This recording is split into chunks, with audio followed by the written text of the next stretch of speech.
Thank you, everybody, for being here. My name is Mason Chinkin. I'm one of the organizers for the D3 Meetup.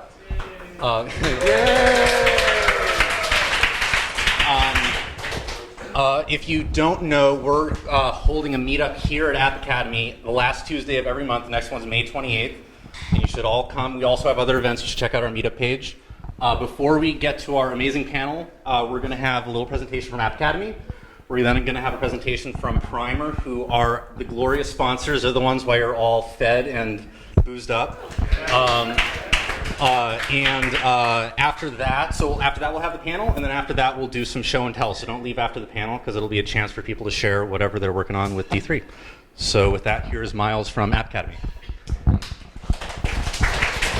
All right, thank you guys. So we're really happy to be hosting this awesome talk on visualization with a really awesome panel. So at App Academy, we train software engineers. So very recently, we whipped up a very cool little program for those that are already in sort of the industry. It's called Engineering Interview Prep. And it's sort of designed to help you to get the next senior role that you want. So there are two parts to the program. There's the content part, where you learn things like data, so like data structure, algorithms, protocol, and system design. And then there's a part that sort of helps you ace that technical interview in terms of how to whiteboard, how to pair program, and just how to have good soft skills. So if you or somebody you know is looking for your next big role in your career, feel free to come and talk to me after the after the talk is over. All right, thank you guys. And for anyone who is confused, this is not meant to be amplifying anything. This is audio for the recording that we're making for people who are not able to attend. I thought I probably should have said that ahead of time. I also should have said that co-organizing tonight's event is Shirley Wu. So now, Alistair, would you like to tell us about Primer AI? I think. It's a bit bleached out, isn't it? A bit bleached out. All right. Is it? Yeah. We'll make do. Just there's a world map behind those things. Just trust me on that. Right. Hello, everyone. I am here to just say a couple of words as the sponsor of this event. Cheers. Primer is a company that is actually just based 1 or 2 blocks down the road, and Amy, my boss, is here tonight. She was actually one of the founders, and Primer builds machines that read and write, which is to say we are able to digest lots of documents, and using NLP there is a bunch of magic that goes on, and then we know kind of a bit about what's happening, so we know what people and places are being mentioned, and organizations and the events that have occurred. Anyway, I came in as a sort of data viz person, and I've been working on some things to do with maps and timelines. And it's a bit hard to see, but this is the fruit of my most recent project, which is a sort of automatic overview generator, where you can get an overview map of any region of the world for whatever you're interested in. So this is actually the recent activity of Beyonce. We've been looking at what she's been up to in the last couple of weeks, and we can see that there she's showing off her twins in Cardiff in Wales. She had a bit of a ladder problem in Poland. Luckily that wasn't any more severe. And then they were down in South Africa with she and Jay-Z doing something very important at a gala. And then she actually ended up skipping the Met Gala because she was on the beach in Cannes. So we knew all of that, and we put it on a map. I will do a talk later this month, or maybe next month, about some more of the details on this. So hopefully you'll come back for that. And if you want to talk to us more about what we're doing, then please come and see us afterwards. Thank you.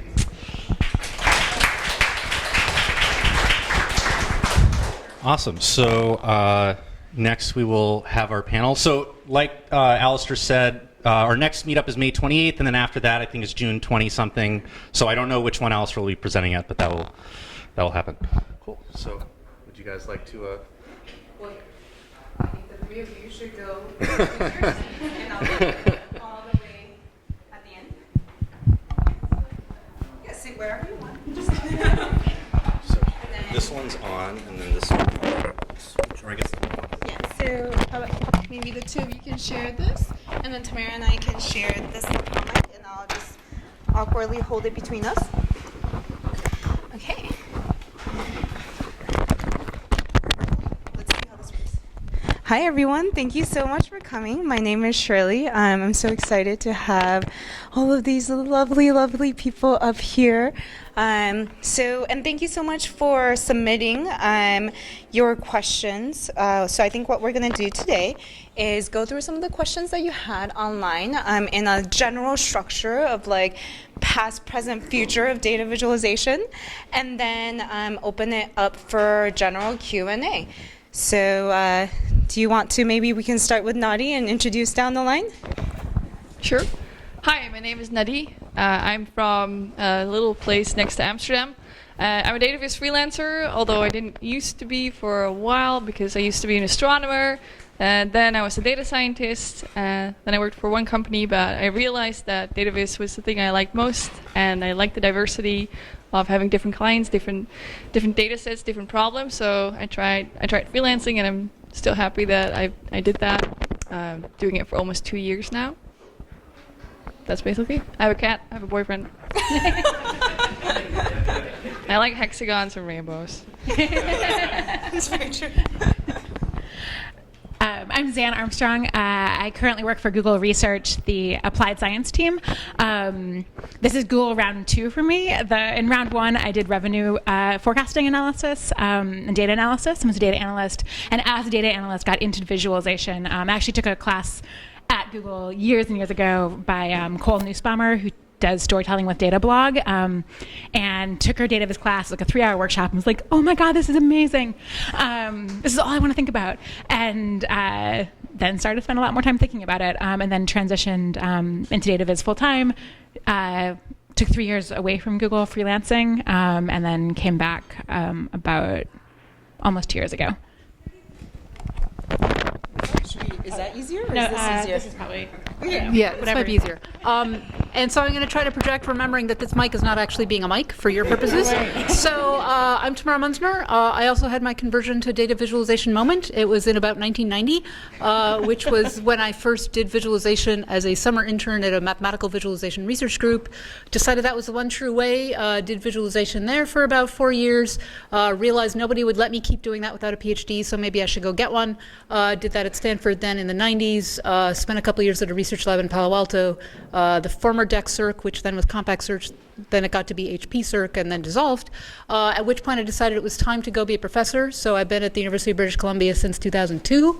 And I'm sort of interested in visualization quite broadly, typically for non-spatial data, so different forms of abstract data, and I tend to be interested in both problem-driven work and technique-driven work, and also evaluation of, so did any of that actually help anybody?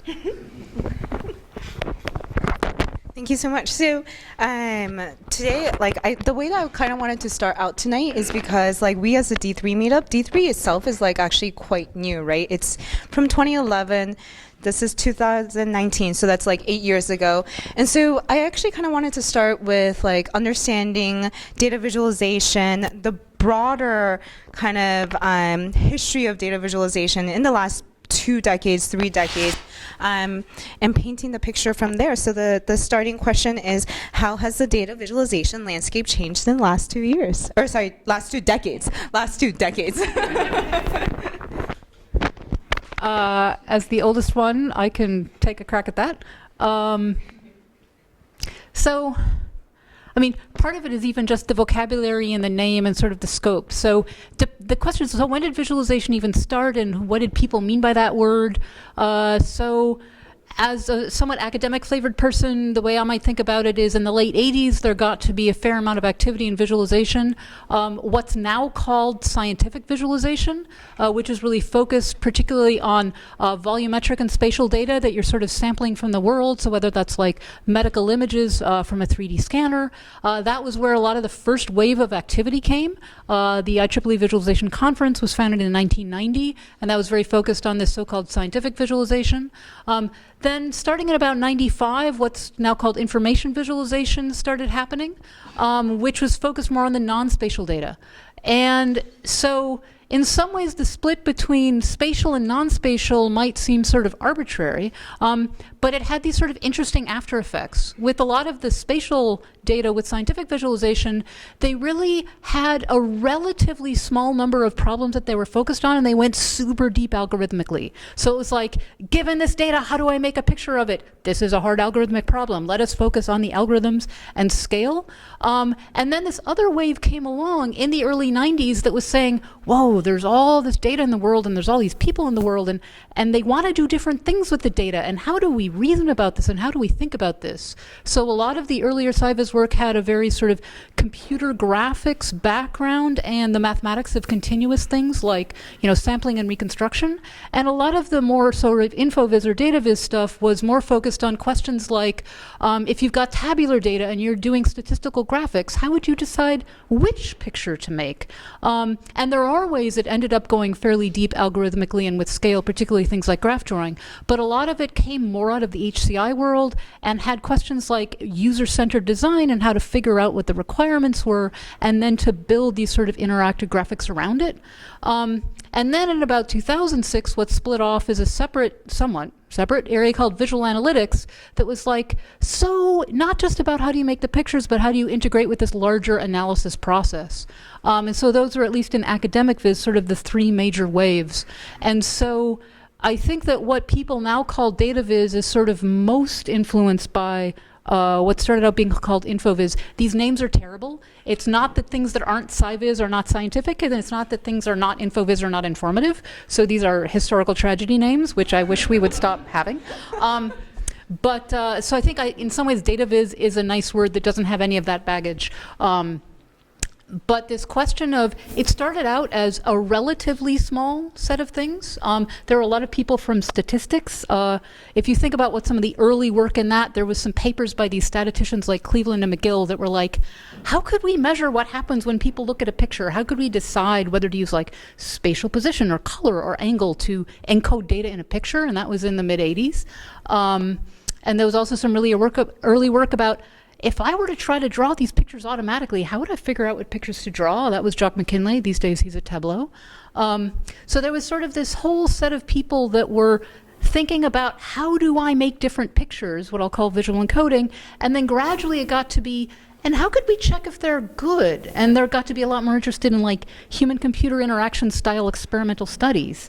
And then at some point it was, how could we do this in a way that doesn't just scale with algorithms, but how could we build toolkits to help more people do this? And I think D3, I mean, it was really the evolution of a series of systems. Before that, Prefuse was fairly common, also by Jeff Hare, who was part of the making of D3. So there's been, I think, this democratization of tools. So one thing we see now is like rooms full of people that care about this stuff in the world, which is fantastic. That kind of thing wasn't really so much happening 20 years ago. It was a lot more niche.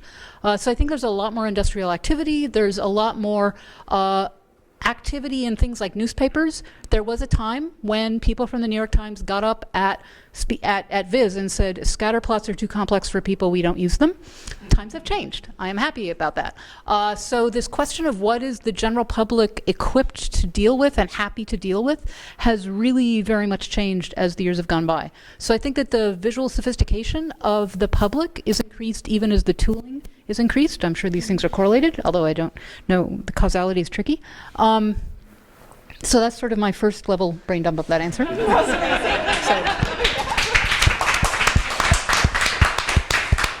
mean there's a second level and a third level? No, that means I think I should let other people also answer this question before I keep ranting. Well, I feel like I can't even speak about this because I haven't been in it like for a good portion of 2 decades now. I mean, I only got into database when I went to a Strata conference where I saw Jerome and Scott Murray give an introduction to D3 course. That was 2013. And then I saw D3 and I'm like, holy fuck, this is amazing. I want to do this.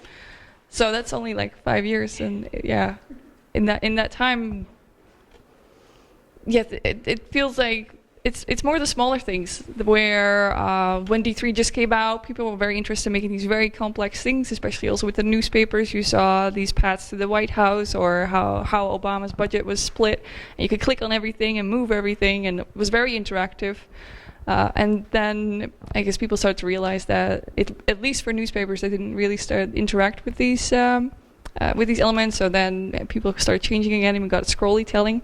Although I feel that interaction is defined by the audience, because if you have more of a manager dashboard KPIs, then probably they do want to interact with it to be able to drill down deeper and understand why something might be going wrong or why something is the way it is.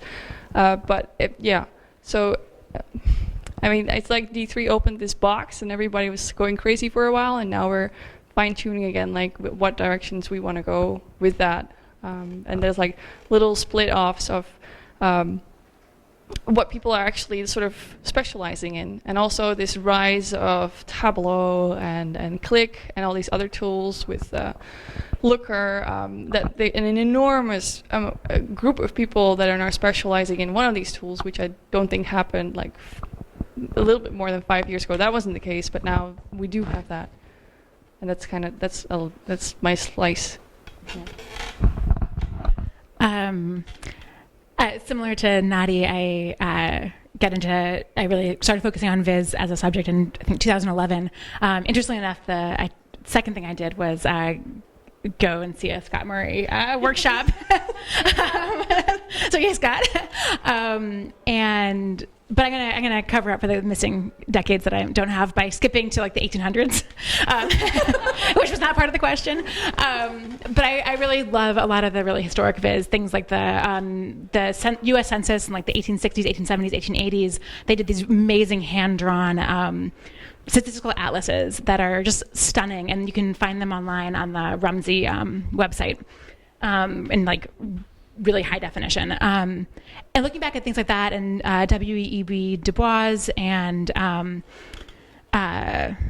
else? I guess I'll start with this. Like, it's just amazing thinking, looking at how creative they were and how they were doing really interesting things with visual form, because when you're drawing, it's hard to scale that, but you do get to have open expression. You're not constrained to a set of forms that somebody else thinks are a chart, and have defined like these are the set of charts. So I think there's something really inspiring about a lot of that early work, and that as we got more tools. So I also really love, if you've seen Anscombe's Quartet, it was this paper where Anscombe in 1973 argued around like we need to look at our data more.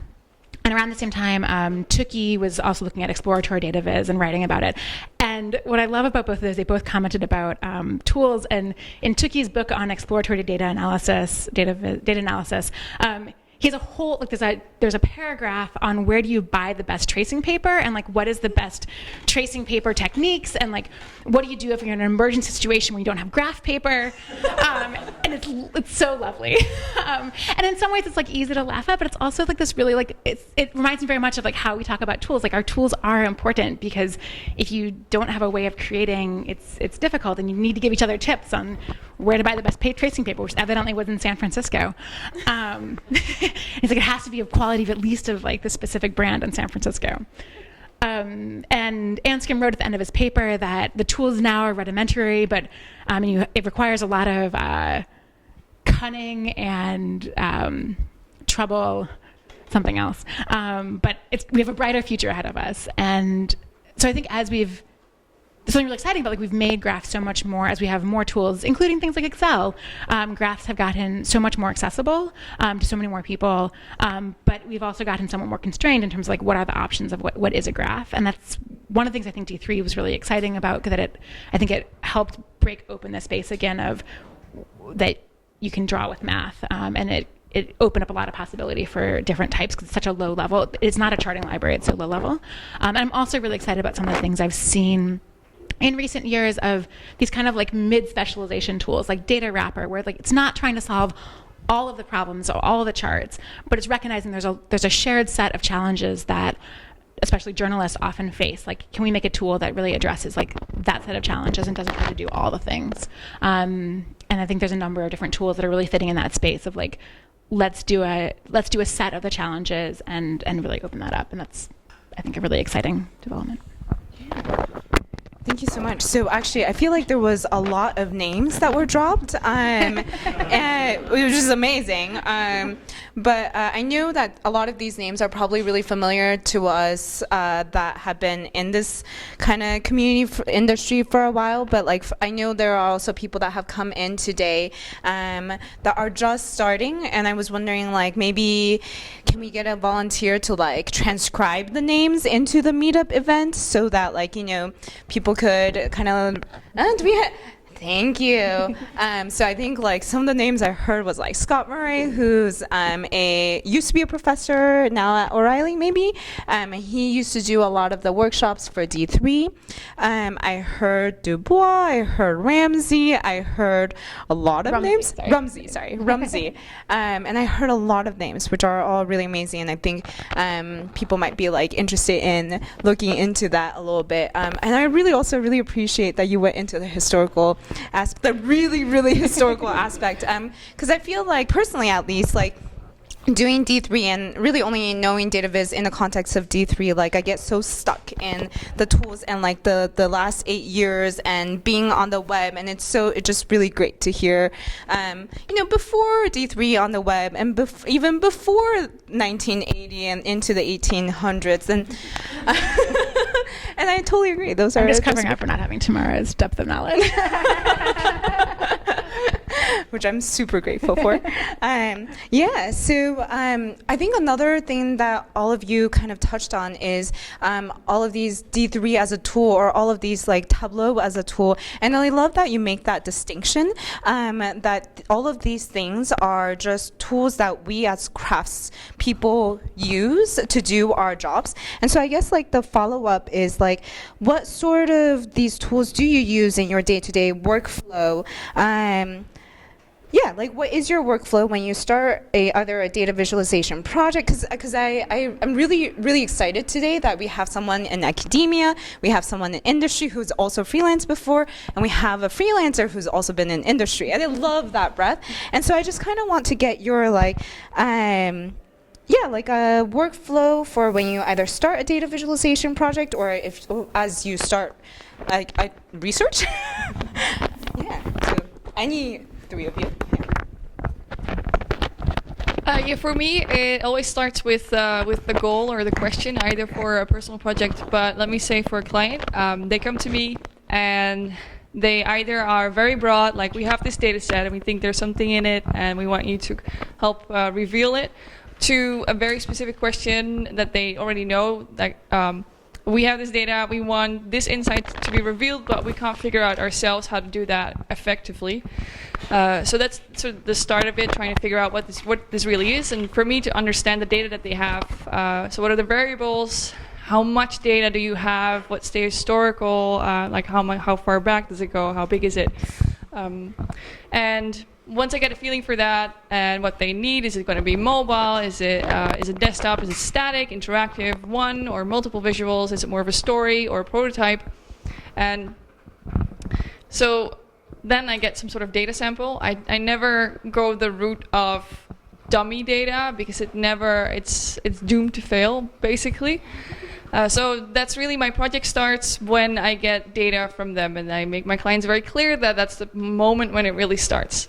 When I do that, I go into R. It's the tool that I found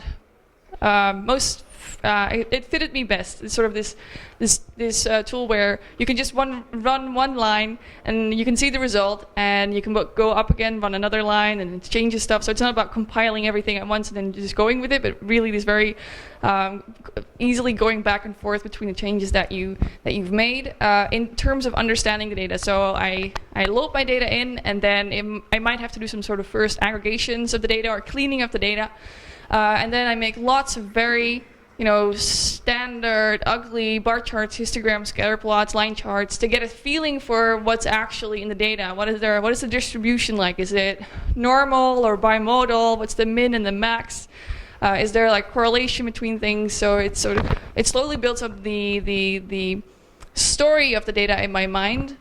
And once I have that feeling, I typically I have Pinterest boards, which I curate. for inspiration. It can either be really specifically, I have boards on data viz, like radial data viz, very clear, simple, elegant data viz, geographical data viz, but I also have boards on things that inspire me personally, like space related or national, like sorry, I forgot the English word, like the old paintings of flowers. So it can be very broad spirographs. And I go through that.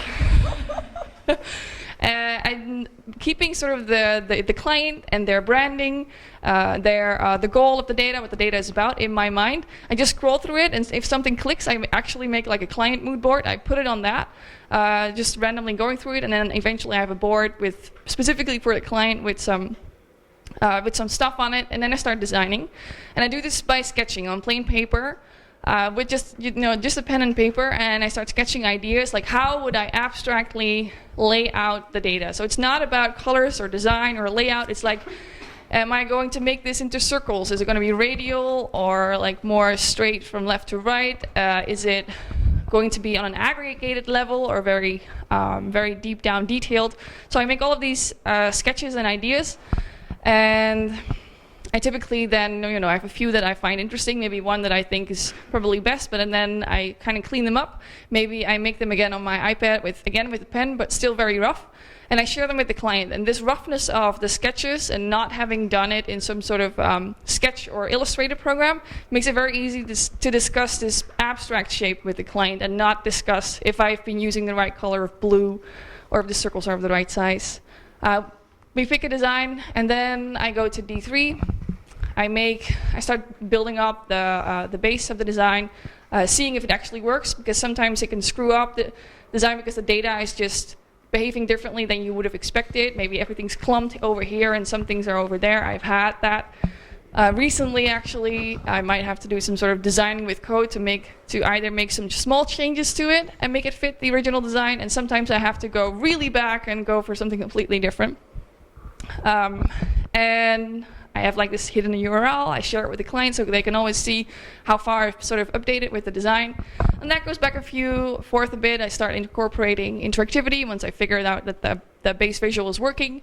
I start working more about the details, like the design details that make it visually appealing. And then if it's interactive, it'll stay there. If it's static, I typically once I have like the base figured out, I take it into Illustrator, and then there I do the annotations and the legends, because it's just way easier to do these sort of very specifically placed things in Illustrator than trying to actually do that with code. And that's basically my process from start to finish.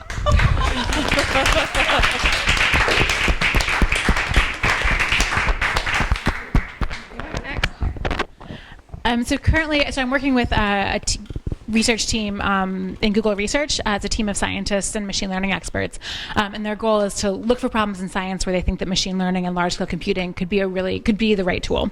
And I work with the scientists to help them use data visualization as part of the discovery process. And I think a lot of the viz that we see is communication viz, because when you're communicating something, the whole point is to get it out there and communicate it. But there's a lot of places where data viz for analysis is really powerful, even if we don't see that as much on our Twitter streams. And it's really interesting because it's a world where I do agree with, like Nadieh, I have to have data to be able to create. Dummy data always fails. But it's data where I actually don't know, like the team includes material scientists and physicists and geneticists and a really wide range of science. And it's impossible, like I can't necessarily know what's important about the data, because you have to understand this like really, really deep science to be able to know what's important.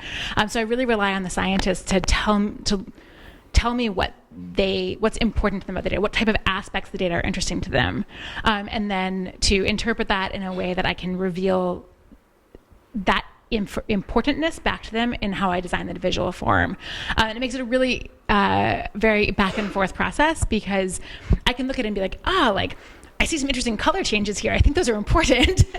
But it's not until I give it back to them and they can point out like, oh yes, like that's really interesting, or like the best ones usually that looks funny, which like many great scientific discoveries starts with that kind of like, that looks funny moment, which is a lot of what I'm going for, is to be able to show them what's important to them, but they might notice things that they didn't know to look for.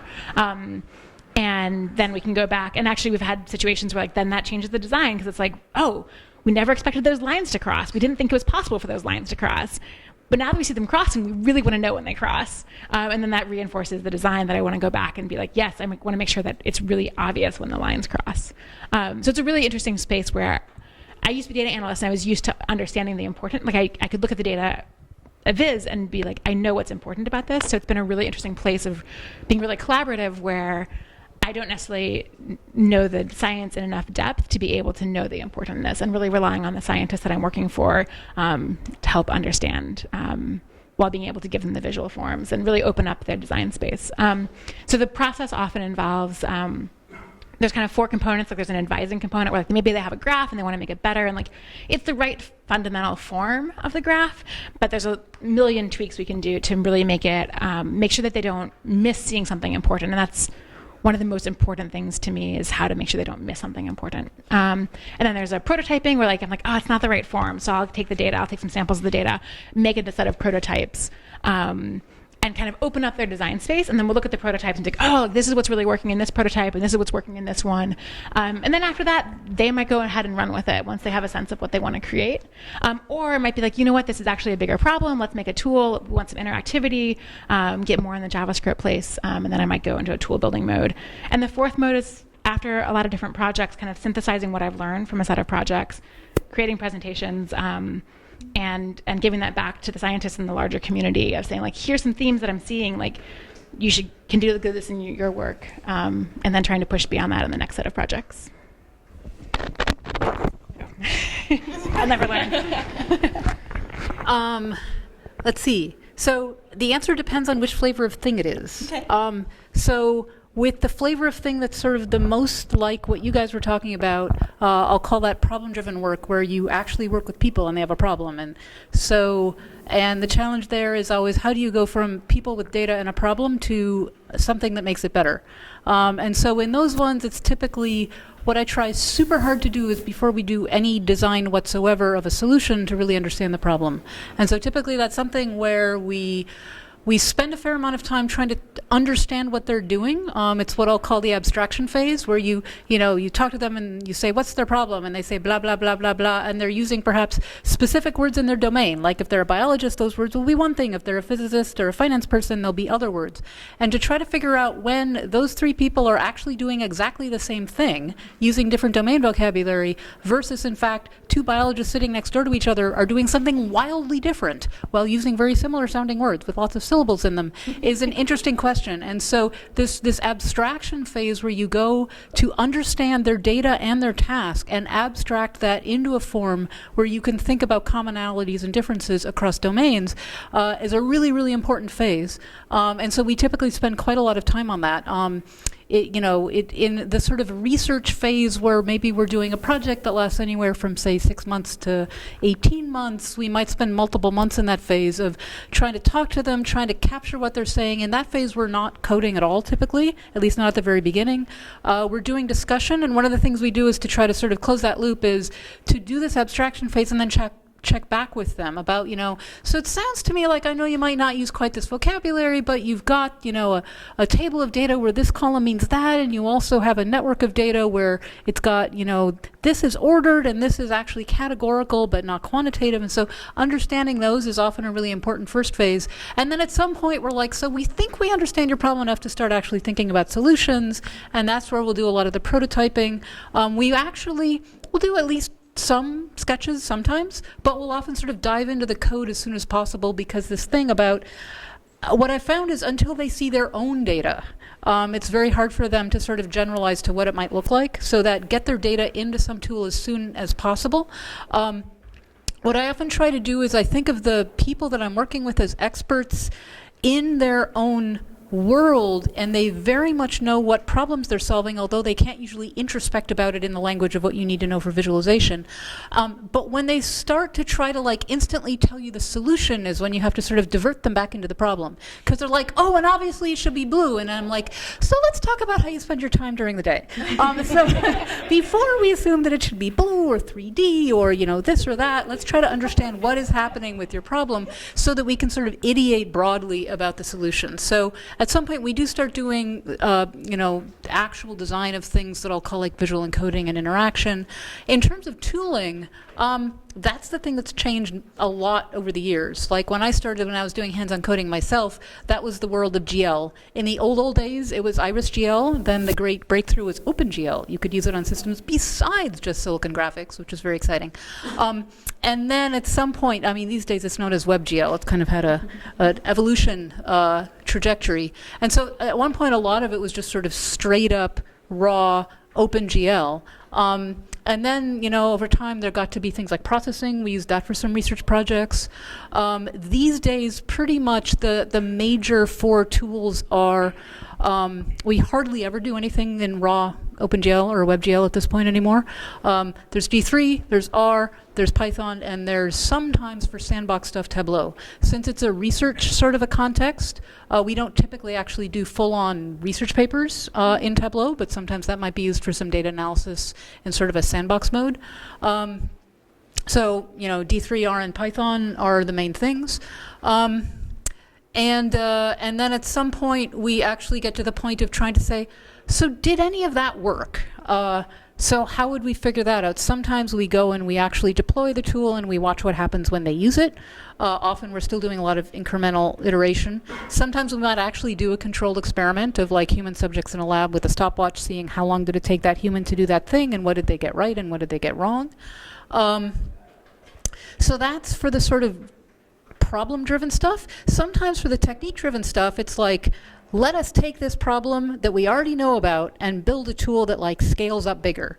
And so then we're typically not necessarily doing all kinds of this iterative development and working with clients. It's like, this is a problem we know of. Maybe we don't actually talk to anybody in a domain. Maybe there are no direct users at all in the loop. We know this problem exists and we know we want to like scale this up, or we know we want to make it go faster. And it's a very technique-oriented project. Typically from that, we're sort of coding from very, very, very early on. And a lot of what we think about might be like algorithms and architecture. How do we have a software architecture that will actually handle this kind of thing, or take plugins so that people can do different things? So with that one, it's sort of a very, very different process. And with that could also actually be any of the software tools of Python or D3 or R. We've done stuff in all 3 of those. And then the work that's sort of evaluation driven, which is like, let's start and actually think we want to design a study that will help us understand for this kind of data and task, what kind of visual encoding is going to work perceptually, or when would we flip from this kind of a technique to that kind of a technique. And then again, there's often no people in the loop in terms of talking to them with that. It's much more questions like, it's questions like, when should we hit South on Broadway? It's questions like, how do you design an experiment to figure out the answer to this question? Like, what is a experiment-sized piece of work that you could actually have? It's sort of remarkably tricky to get something narrowed down to the point where an experiment will tell you anything interesting. So that's really, really deeply an experimental design question. And questions like, are we going for a quantitative experiment where we want statistical significance? What should that even be these days, particularly with the whole sort of replication crisis and questions about experimental design? Or do we want to like go off into the field and study people and watch them and use ethnographic techniques? And when I say do field studies, like when I talk to biologists, and I'm like, we're going to do a field study at Google. They're like, don't you mean the jungles of Borneo? Like, what do you mean the field? That you have running water, you have electricity. Like, that's not the field. So it's just this very different question of what the field means. So that's actually a super different process. So those are these sort of 3 different angles of attack. Yeah. Actually, quick follow-up. What do you think is your breakdown of those like the 3 different approaches? Like how often do you do one or the other? Switching pronouns, I think the better pronoun is, when do they do one or the other? Because typically the answer is, so sadly, that one terrible thing about my life right now is I don't get to code anymore, which is terrible. I have not gotten to be a frontline coder since 2004, which makes me very sad. Because it turns out to be a frontline coder and still be a professor, the only solution I could find ended up working 18 hours a day, which did not scale. So I stopped trying to do that quite so much. So basically part of it is, what do they already know? Are they already someone who came to me knowing D3? Are they already someone who came to me being like, it's R all the way? Are they already someone who's like, Python, Python, Python? So part of it is, what do they know? And part of it is, what does the project require? So I would say at this point, just numerically in my group in the last 5 years, 70% D3, 20%, and then maybe equal parts R and Python for the rest. Cool. So D3 has certainly gobbled the world. I mean, it just... There was this time when we sort of used all kinds of different tools, and then particularly like in the classes I teach. Because in my grad class, I teach the theory, and they get to go, if they don't already know a tool, they learn it on their own. And that went from this huge variety of tools and toolkits to like almost all D3 and a little bit of R, and Python here and there. So D3 has definitely taken over for the like, if we could only pick one tool in our group, it would have to be D3. So yay, D3. That was awesome to know, but I actually meant the three different, the what you said about the problem-driven approach versus, sorry, versus, because I thought that was really interesting of what you were talking about. Sorry. That also depends on who it is. So my answer to basically every question is, it depends, but it does. Again, it's like, what does the student want? Some people are like, I want to do design studies, and some are like, I want to do technique-driven scalable research, and some are like, experiments all the way. So with that one, I'd have to actually go try to count my papers. I would say in the last 5 years, maybe 50 to 60% design studies, 25%-ish algorithmic scalability stuff, and 10% evaluation, and I don't know if that added up to 100. Well, pretend it does. Yeah.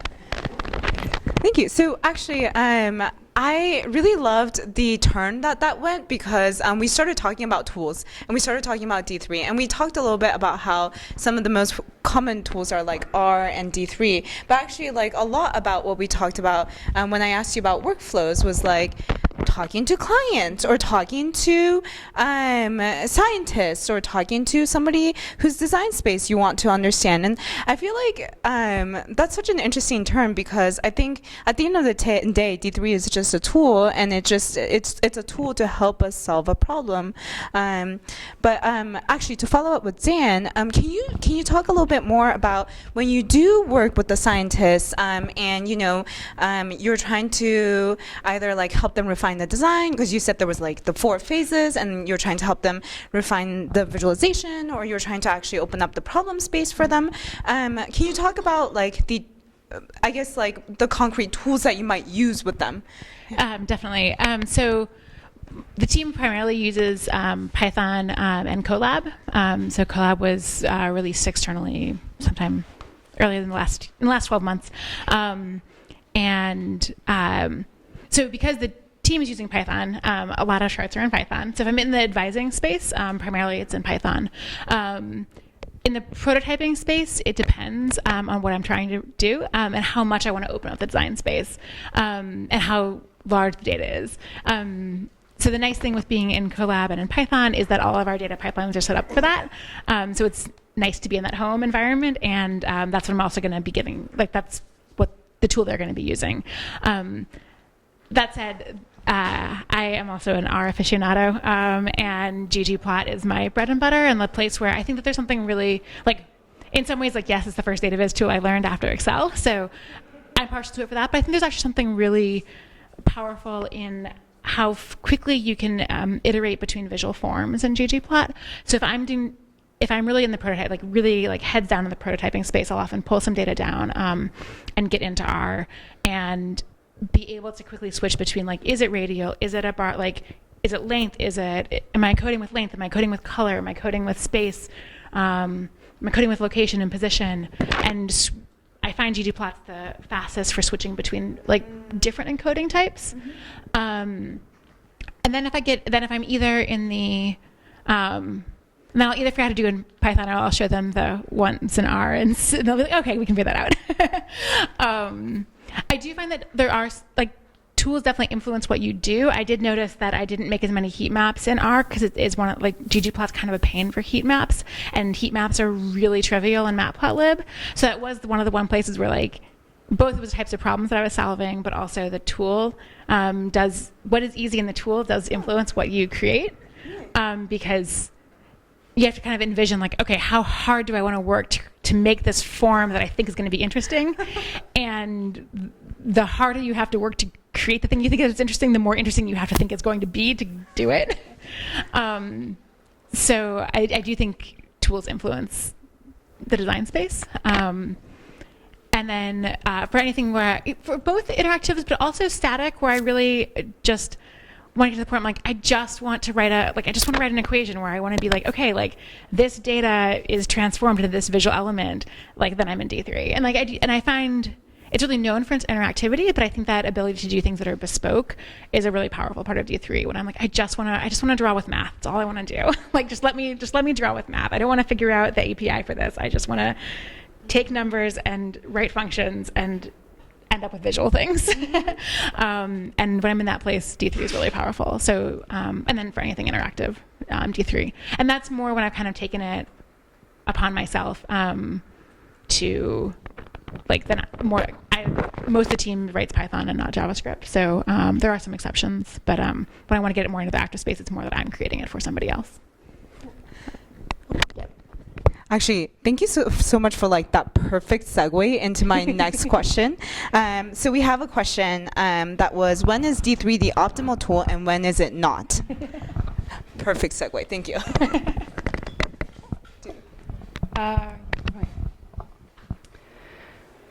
So I'd say D3 has quite a learning curve, especially if JavaScript, HTML, and CSS is also new to you. So for me, D3 I think is really worth it when you figured out that the basic charts are not going to cut it for you. You cannot use a wrapper like Vega or Raw or Tableau. Whatever chart you want to make is not doing the right job. And then you can go to D3 where it's much more low level and you can try some other more exotic shapes if you have an idea for something like that. So I think D3 is also really good for that point where you have an idea of how you want it to look. It's good for making a visual that will eventually explain something to somebody else. It's not good for you not necessarily good for you trying to figure out the data set yourself. I mean, the one thing I do find D3 to be really good at is revealing hierarchical data. Because of the circle pack is really easy, or doing a radial tree, which I find is not, for example, in R. I do not know about Python, but I think not. But if you want to make like a bar chart or a histogram, then I mean you can do that much more quicker in Tableau, where you can easily drag and drop and get a sense of the data there, or in R. So D3 is where you can make the special stuff. Like if you need to convince a client, or you have a very important thing for very high level management, and you really need to make that point, then perhaps making the visual in D3 is worth the effort, because making it in D3 will take more time than making it in basically any other tool that you can that you can think of. I mean, I haven't come across one that takes less time than D3, but the payoffs can be like substantially worth it if, I mean, depending on your data and like the goal. But even within D3, it's also the question: do you want to do it with SVG or maybe HTML5 Canvas or even WebGL? And that really depends on the size of the data. So that's an easy one. But D3 can always be like the low-level thing. And even if you do not draw with D3, you can use its scales. You can use the color functions. You can maybe use like a force simulation at the start. But you can do force simulations without actually having the tick function visualize every tick for you, but just having it run manually and then just outputting it on canvas. So there's lots of ways where D3 can be the the base, the fundament of all the preparation, but the actual visual stuff you do through other means. So even in that case, parts of it can be very handy. I think so. There are times where I go to D3 relatively early, and it's anywhere where I just like what I was saying earlier. I just want to do X. Like I just want to map. Like I just want to map this piece of data to a length or to a shape in a certain way, and especially when it's. And one of the things that I really find interesting in my current role is that. In most data visualization, you don't get to talk face-to-face with the user, or you need something that's going to stand alone, and you're not going to be there anymore. But because I sit side by side with the people that are using my visualizations, I can get away with being like, here's a bunch of shapes and colors, and I haven't given you a legend, and I haven't given you any way to get into this, because I'm going to stand next to you and be like, this is what this color means, and this is what this color means, and this is what this shape means. Like, are you seeing anything here? And that means I think I can get a lot out of D3 really quickly, because I think a lot of the pain is a lot of the parts that are like sometimes the helpers of like you do need to have an axes and things like that. But it's okay. Like a lot of my first draft, like my first things like don't have axes, because I can just stand there and be like, this is the axes. Like trust me.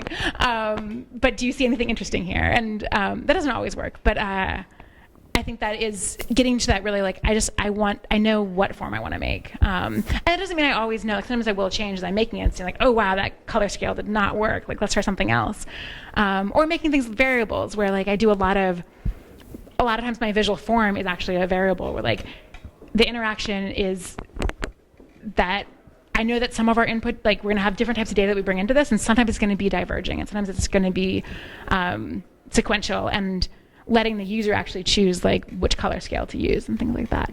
So I think D3 is really good when you want to just draw with math. I think when it's not appropriate, again, like a lot of my kind of, if I have a data set where I'm like, I don't know anything about this data set, I just want to look at it, I do that in ggplot and R. And as Nadieh was saying, if you want something where you're like, I know exactly where I want this annotation to go, it can be really nice to use something like Illustrator where you can put the annotation where you want it at the end. And I think it's also like the tool that you're in is the right tool. Like there's times like sure, like maybe ggplot I think would be a better chart for this particular thing, but the overhead of making somebody leave Python to go to something else is definitely not worth it. So often, even though there's things I don't love about Matplotlib, like it is often the best tool because it is the tool that is there. And that's the same thing with like getting away with how much can we do with something static when we're in an environment that lends itself to something static. That's a really good point. Oh yeah, sorry. Sure.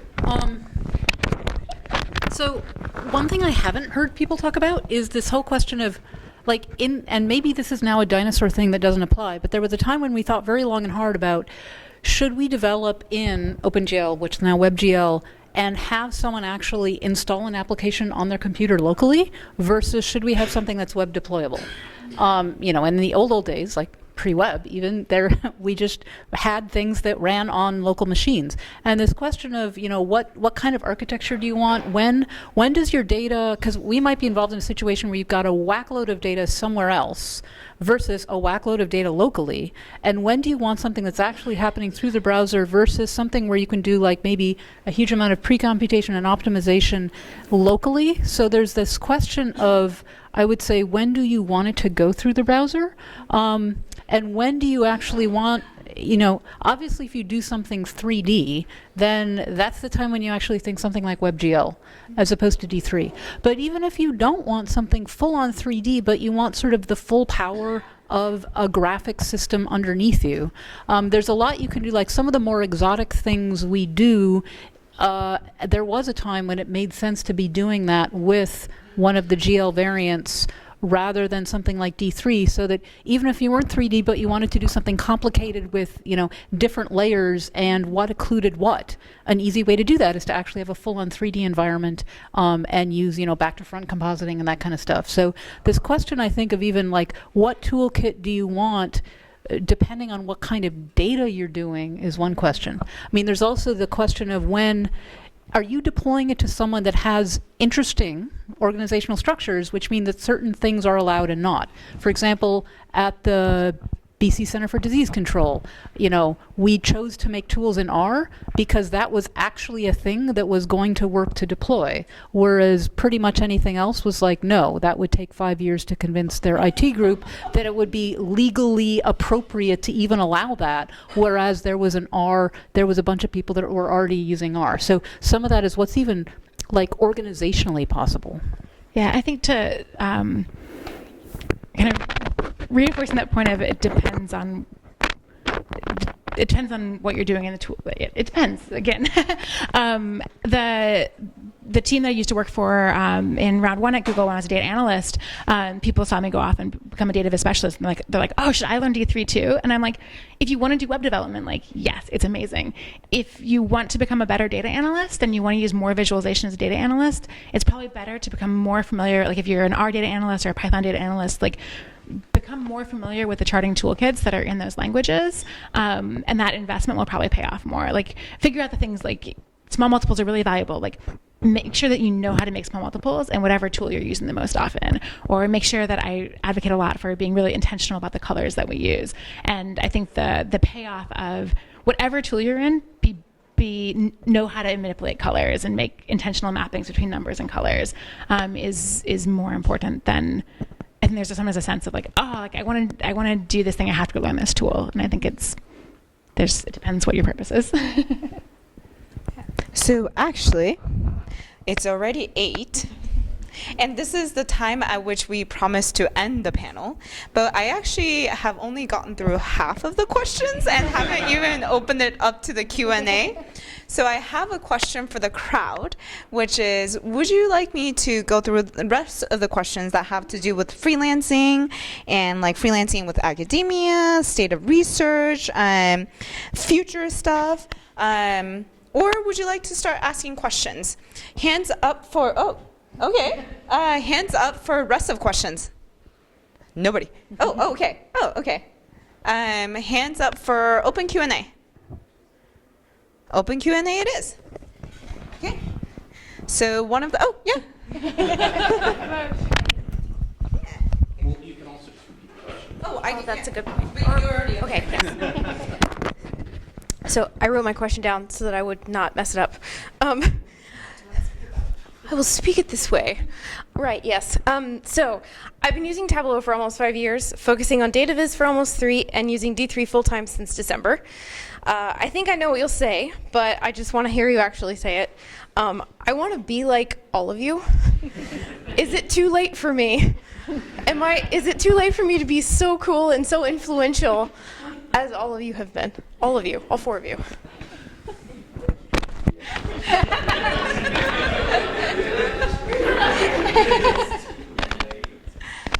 Who wants to take this question? I feel like we all have the same answer, but My answer is nothing's too late until you're dead, and you're still alive. So I think it's never too late to do cool, fun stuff. It's never too late to learn new tools. It's never too late to do things that have an impact, even ways you don't necessarily know what it's going to be. So never too late. I had the same thought as you when I started. When I started, there was Moritz, there was Jan Willem Tulp, there were all these names, and I was like, oh my god, I wish I started 10 years earlier, because then I could be an early adopter. But at some point, I was like, whatever, I don't care. I have so much fun doing all of these things and learning and doing, and it's been, it's always part working your ass off, part having luck in the things that come on your path. But so I'd say it's definitely not too late. also definitely not too late. It sounds like you're already doing a lot of really amazing work. And I think that, so continue that. And I think part of any of the panels like these is having the open conversations and to, figure out something that you want to share and finding a chance to present it, and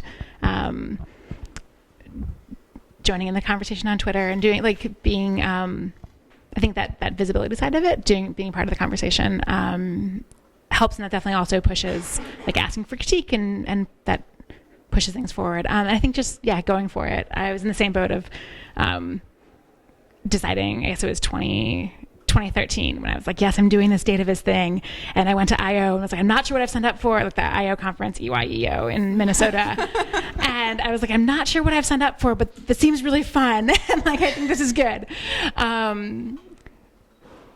So yeah, I think it's, and I think the other thing that's really amazing about data viz, and one of the things that makes me feel like I kind of cheated the system, was I never wanted to specialize in anything. Like my whole life, I was like, I'm so interested in all these things. And I feel like with data viz, I kind of got to cheat, because I get to, like, on the practitioner side, data viz is analysis, and it's storytelling, and it's engineering, and it's design, and it's like client conversations, and it's all these amazing skills like on that side. And then it's also like all these different types of data. There's so many different subject areas that I get to learn about. So I think it's really wonderful seeing people's backgrounds of like what they bring into it, and there's a lot of like, don't feel like, oh, everything I did before doesn't matter. I'm like, now that I'm doing data viz, like so much of the things that you did before data viz or as you got into data viz bring so much richness into the work that you do. I didn't realize that Nadieh was an astronomer until at some point she revealed that in a meetup, and I was like, oh, that's why everything you create looks like galaxies, and it's amazing. Not everything. You have plenty of variety too, but there's plenty of things that I'm like, it does look like the sky, and it's beautiful. So I think really seeing the richness in what you bring to visualization, and feeling free to like build on those strengths. I'm just going to add one more thing, which I think is the second half of your question of like, how can I be up here? Maybe you said that jokingly, but I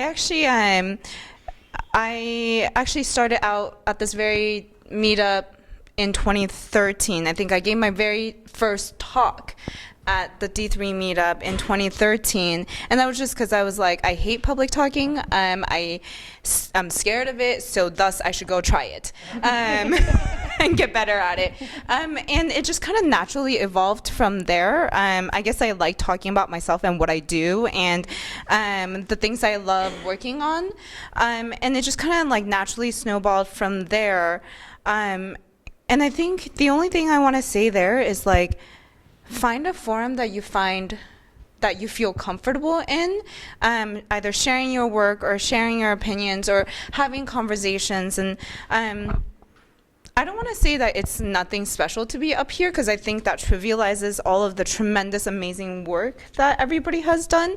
But like, it's also actually not that amazing to be up here, in that like all you have to do is like take kind of like that leap of faith outside of your comfort zone, share something. It doesn't have to be giving a talk. It could just be like, just find that space that you feel comfortable sharing in, and then things will hopefully snowball from there. Yeah. Thank you. Yeah, Charles. We can try and. Okay. So the talk so far is about sort of like you responding to other people's needs, adapting to your client, serving your client. If you had all the time and resources in the world, do you have a fantasy project or feature that you would build for yourself, sort of like your own thing? Or do you reject that interpretation of what I described? That's actually, so let me repeat that. So you said a lot of what we've talked about today is building for clients. So if we had all of the free time, what would be our fantasy projects? I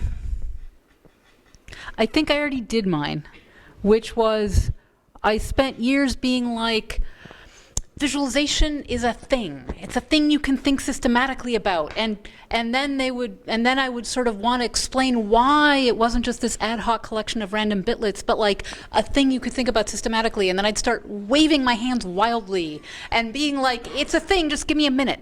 And the minute took 6 years, but I finally like wrote it all down as a book. And for me, that was my fantasy project of finally being able to articulate, not just to everyone else, but to me, what was sort of the way to think systematically about it. So, I thought, thank you, RJ. Yes. Everybody should buy it. It's amazing. So for me, I thought it would take a year. It took 6 years. But at the end, I'm like, okay, that helped. Now I can wave my hands and show pictures and actually say things. So that's my answer. And you should buy her book. It's fantastic. Do you want to go? I'm still thinking. Okay. I mean, apart from anything for NASA, for me, it would actually probably be some sort of data art piece, actually. Sometimes I really just enjoy making data look visually interesting and not having to care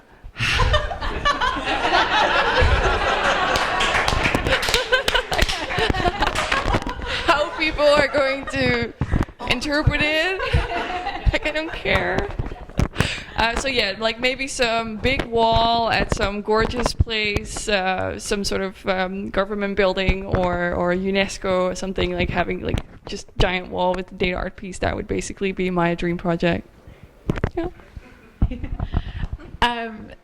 So when I was a little girl, I really wanted to be a National Geographic photographer, and when I was in high school, my dad and I would read Scientific American, and I'd be like, oh, science is so cool. And then I was working at Stamen Design a few years ago, and I got to work on a project for National Geographic. And then when I spoke at Open BizConf, somebody in Siam was in the audience and asked me if I wanted to do a project based on some of the data I showed, and Nadieh and I did that project together, so I've gotten to check off a lot of my bucket list. But I think now, I'm actually getting to do a lot of pretty dream projects right now in terms of I believe a lot in some of the potential work that we're working on with this team at Google. I'm pretty nervous about climate change, so I guess my dream project would be a project that successfully does something to help mitigate climate change. Oh, is it me? That was. What's the future of data visualization, and where do you think it's going?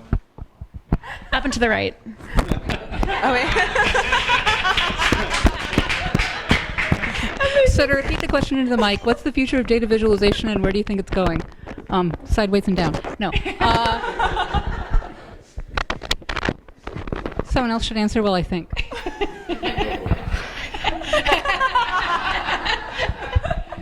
This is amazing. This is better than the like. So I have a specific thing.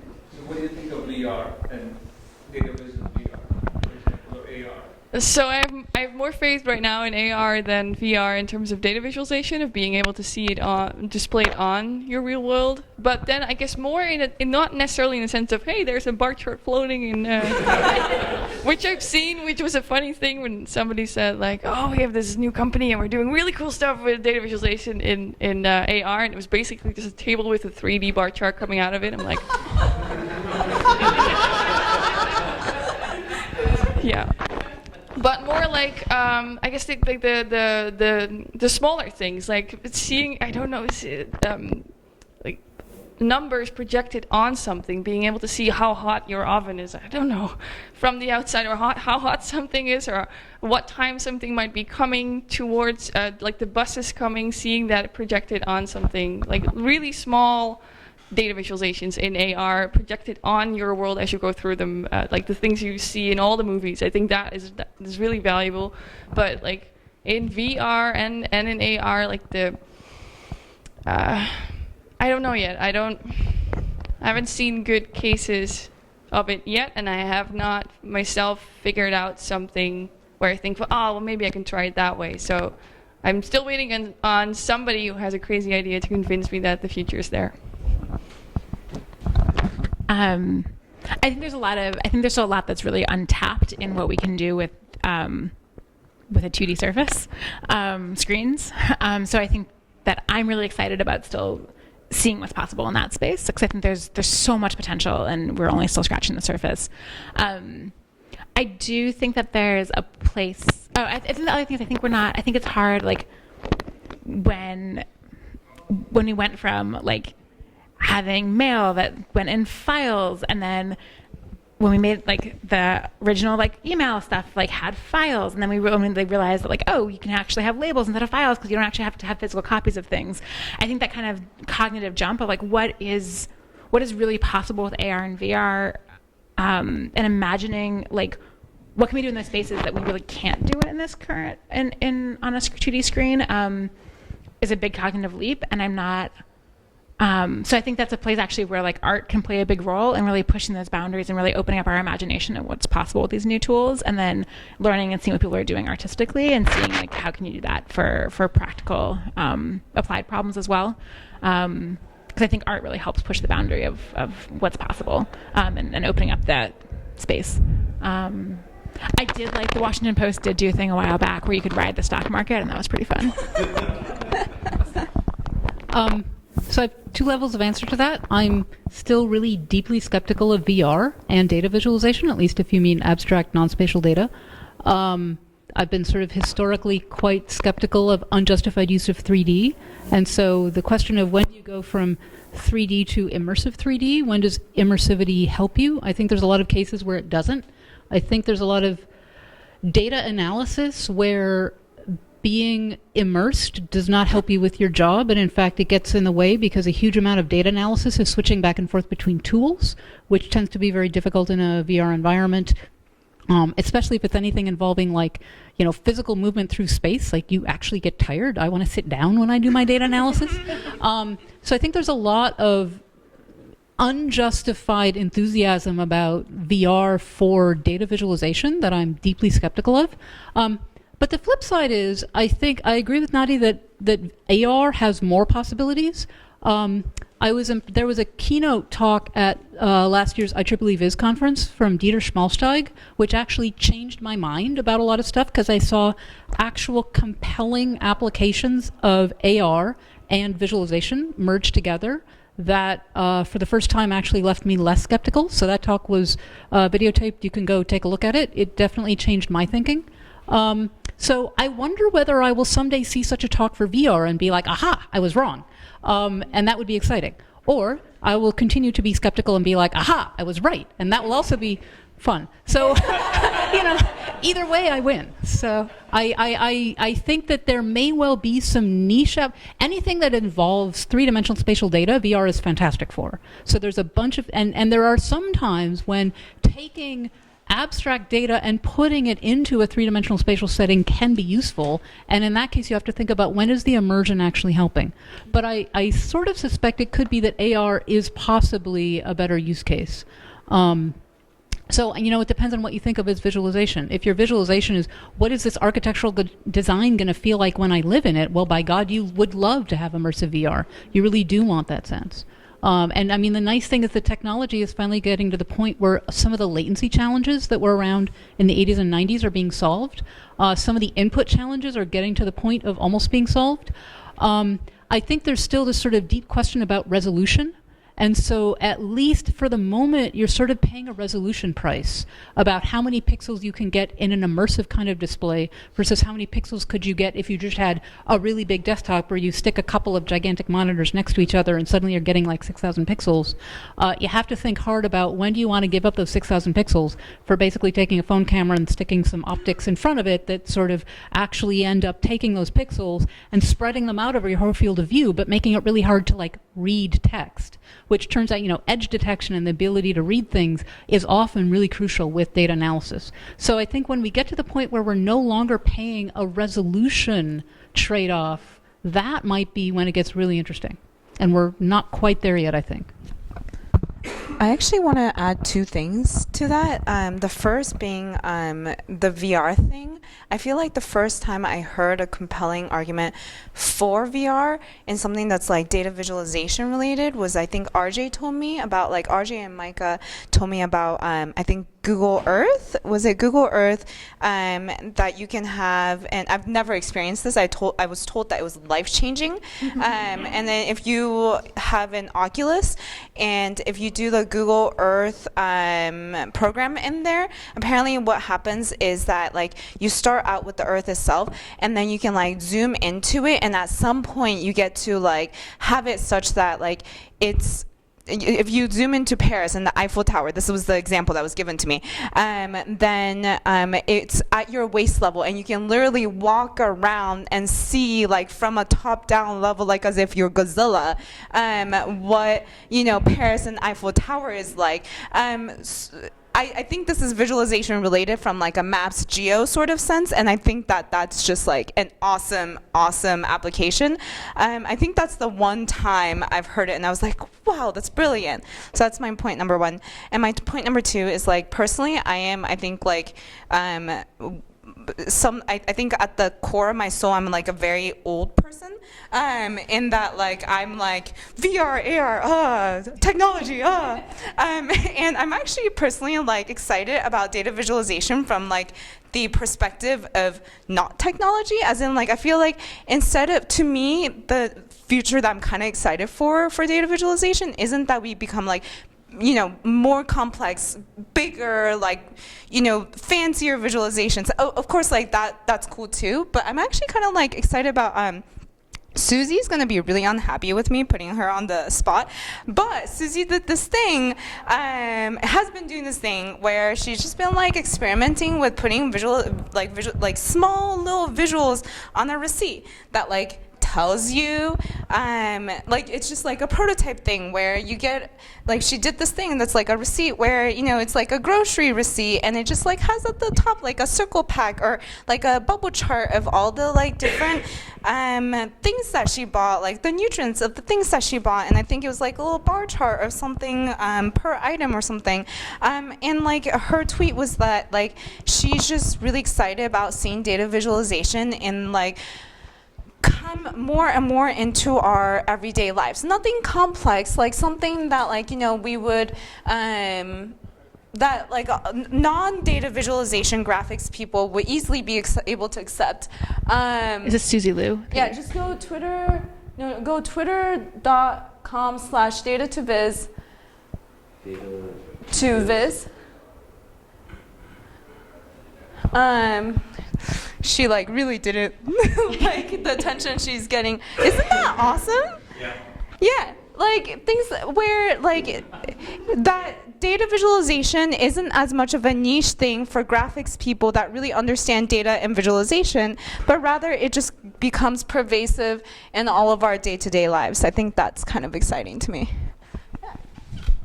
Yeah. Actually, I was going to bring up that example and ask you all, like, how do you think data visualization can be made more like relatable to the general public? Because like one of the things I'm interested in is all these new like Xeno charts and all these cool things people are coming up with that are really exciting and fun, but like do people get them? And like, so how can we kind of like make data visualization more accessible? Maybe in terms of A11Y, but also just like everyday life, like the examples. Yeah, like, so to repeat, how can we make data visualization more relatable in our day-to-day lives as opposed to like some of the more fancier xenographic kind of work that visualizations that we're seeing?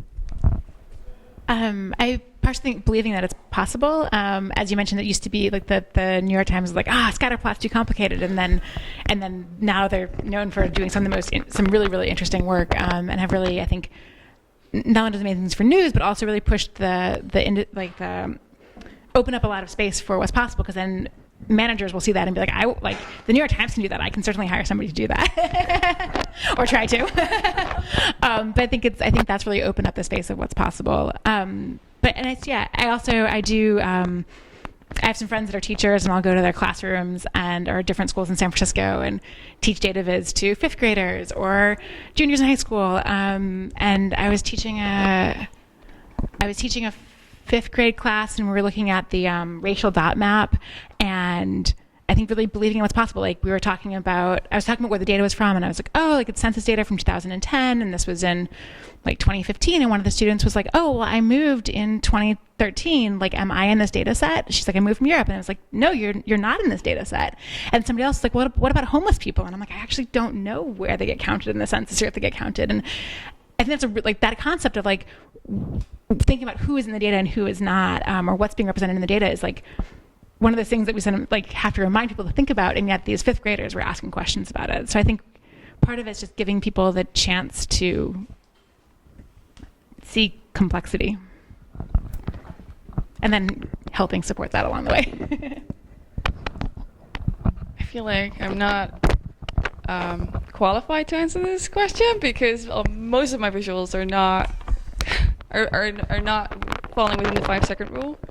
But I do feel it's often like what makes a visual easy to understand is, well, I think, is how well the data fits the design that you've chosen. So does it make sense? If you have something that flows from A to B using a Sankey, even though many people have never seen it before, can immediately understand what it shows. Maybe if you have something that's hierarchical and you do it in a circle pack, maybe that makes it easy to understand. But if it doesn't fit, it makes it hard to understand, even though it's the same chart. I guess it's, yeah. I don't. I mean, this is freaking amazing. It's a bubble pack, but everybody understands it. It's, yeah, I don't know. Yeah, like I said, I don't have a really good answer. I'm going to give Nadieh more credit. I think the fact that you make things that people want to look at also helps. I think one other way to think about it is what has changed. So to give the old person answer to that, it is in the 80s, if you wanted to do this kind of thing, you needed a lot of money because the hardware just cost a whackload of money. So reality engines from SGI were, north of $100,000. And so, you needed investment. And then there was this big explosion of visualization in particular in the late 80s as that, it started to go from SGIs to like PC graphics cards, and suddenly we could all actually afford this stuff, and there was an explosion of work. And then I would say the next big thing, not only have essentially graphics hardware gotten almost free in the sense that anyone that buys anything and now has good graphics, so that's no longer a thing you worry about, you just get it. So the hardware got extremely cheap. And then we got to this point where software tools got much better and you weren't like rolling your own viz system from scratch pixel by pixel. We now have tools, and I think this whole D3 meetup is obviously testament to what happens when you fling a tool like D3, which admittedly has a gigantic learning curve, but still it is a pretty powerful tool. And so I think once the hardware becomes cheap and the software tools become more pervasive and more out there, and there are tools like Data Wrap, or there's tools like, a whole bunch of the stuff from Google that actually lets you do things easily and quickly, you start to more and more democratize things. You also mentioned this question about data and who is in the data set and who is not. And, people like Catherine Ignacio were thinking about things like what she calls data feminism, which is about thinking who is and is not counted, who has the power institutionally to actually gather data and make it available in some of these other issues. So I think there are a bunch of currents that are sweeping things towards making things accessible, because we start to get the hardware and the software and the data all available in ways that were sort of like, if I think about the me of 25 years ago, I'm like, wait, you can do that? Like, that's free? Like that data is available? Holy crap. So there is a way that a lot of stuff is becoming more accessible, in some sense piggybacking off other trends, whether it's because games made hardware cheap, whether it's because the New York Times and D3 getting out there for one specific thing then suddenly made a bunch of tools, the way there's government data gathering, there's company data gathering, and then trying to get it back out there. So there are many dystopian trends in the world, but there also are some utopian ones that do give a bunch more power out there. So I'm actually optimistic on my good days. I actually want to add one more thing. I think there's also an onus on this community and our community as database practitioners for what do we value and what do we commend each other for, and do you commend each other for like the really elegant, simple solution that is really accessible, that like, and it might look like it was easy to make because there was all these like small design choices that made it look simple, and do we make how do we make sure that we value those things where like it is simple to understand because so much thought went into what problem we're solving. And as you said, like, it might be simple because we chose the right visual form, the visual form that really made sense for that data set. Or do we value complexity for complexity's sake? And I think there's an onus in our community in terms of how do we talk about what makes a great visualization, and making sure that we think about who is it for, and what problem are we solving, and does it really fit that? And that the answer might be something that looks really simple at the end, that it really fits, so it's easy to approach. So it is now another 30 minutes. Should we just do one last question? Yeah? Okay. And I think you had that one last question. Yeah. So it's actually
To attempt to summarize that briefly, how do you establish the value of visualization in a way that... Right. How can you convince people to, say, devote resources to visualization? I think that sort of... So I definitely agree with the idea that Viz is basically a play to try to translate, to try to swap out cognition for perception where possible to free up cognition for some higher level thing.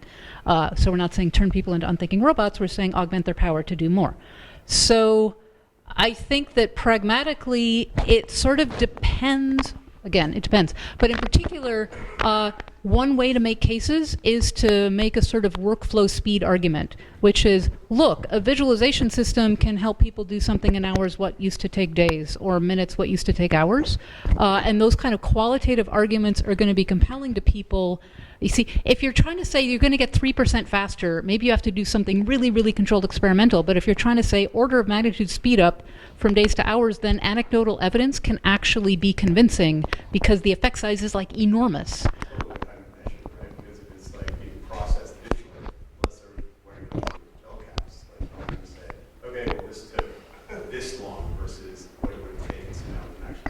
Well, but you can. I mean, you don't need a gel cap to try to say, let's actually, you can, before the visualization system, it routinely would take people from, say, 15 to 30 hours to do this.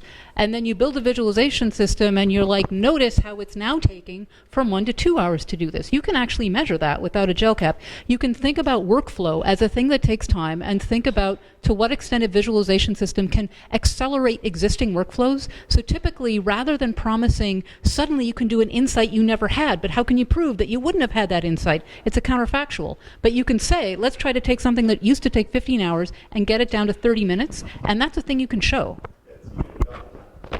Yeah, so time is one, I mean, time-money trade-offs are a kind of classic one. So I think it can be very hard to prove that someone had an insight they wouldn't have, although there are some methodologies for that. You can actually rate the level of insights and try to then get other people to code, is that insight a big one or a little one? There is some academic work on that. But I think that this idea of go after accelerating workflows, and typically, one little piece of the workflow, yeah, you could write an algorithm to do that, but then how do you know if it got it right? So if you think about the workflow at the larger setting so that you can make the point that the combination of computation and human judgment with some sort of human-in-the-loop visual data analysis loop is typically where you can make compelling arguments about how long a thing takes. I think that's the way you sort of convince upper management. The other thing you can do is if you have a situation in which getting it wrong is catastrophic, you can start to run controlled experiments. One of my favorite papers Michelle Borkin did, where she was like, basically, 3D rainbows kill in the context of doctors were like, I like my rainbow color map and I like my 3D pictures. And she did a study that showed that if you showed them data about arteries and they were actually trying to figure out what was happening, that the difference between getting a good 2D proper color map versus the 3D rainbow color map was something like 86% accuracy versus 26% accuracy. And that was about whether or not they got it right that someone was going to die. So it turns out that when you show them that level of data of why it actually could either speed you up or really give you an answer that is better quantifiably, that can be another way to get your foot in the door. Thank you so much. And thank you to this amazing panel. Thank you.